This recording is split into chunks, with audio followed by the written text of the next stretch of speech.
الصلاۃ والسلام علیک یا سیدی یا حبیبی یا رسول اللہ۔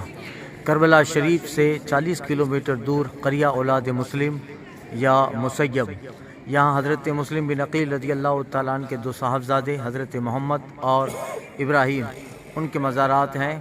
بالعموم واقعات کربلا میں سنتے رہتے ہیں۔ امام پاک نے اپنا نائب بنا کر کوفہ میں مسلم بن عقیل کو بھیجا اور ان کے ساتھ ان کے یہ دو صاحبزادے بھی تھے۔ پھر حالات بدلے اور ابن زیاد نے مسلم بن عقیل کو شہید کیا۔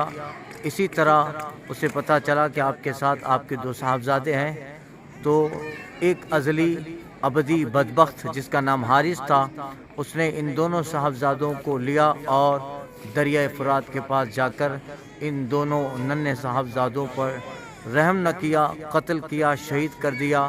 پھول تو 2 دن بہار جاں فضا دکھلا گئے، حسرت تو ان گنچوں پر ہے جو بے کھلے مرجا گئے۔ پھر اس ازلی بدبخت نے ان کے سروں کو ابن زیاد کے پاس جب وہ لے گیا، وہ بھی کسی وجہ سے غصے میں پیچ و تاب تھا اور اس نے حکم دیا کہ کیوں اسے مارا۔ ان کے بدلے پھر ابن زیاد نے حارث کو بھی قتل کروا دیا۔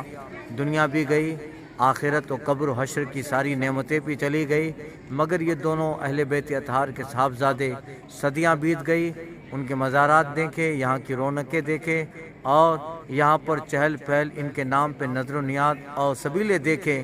یقیناً یہ دنیا کی بادشاہت ہے، آخرت میں کیسے کیسے بادشاہ ان کے دامن میں پناہ لے کر ورود جنت ہوں گے انشاءاللہ۔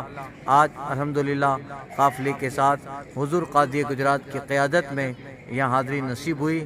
اللہ تعالیٰ ان اہل بیت اطہار کی محبت کے سائے میں رکھے اور انہی کے ساتھ ہمارا حشر فرمائے۔ کی محمد سے وفا تو نے تو ہم تیرے ہیں، یہ جہاں چیز ہے کیا لوح و قلم تیرے ہیں۔ السلام علیکم ورحمۃ اللہ وبرکاتہ۔ عراق، علاقہ مسیب، قریہ اولاد مسلم۔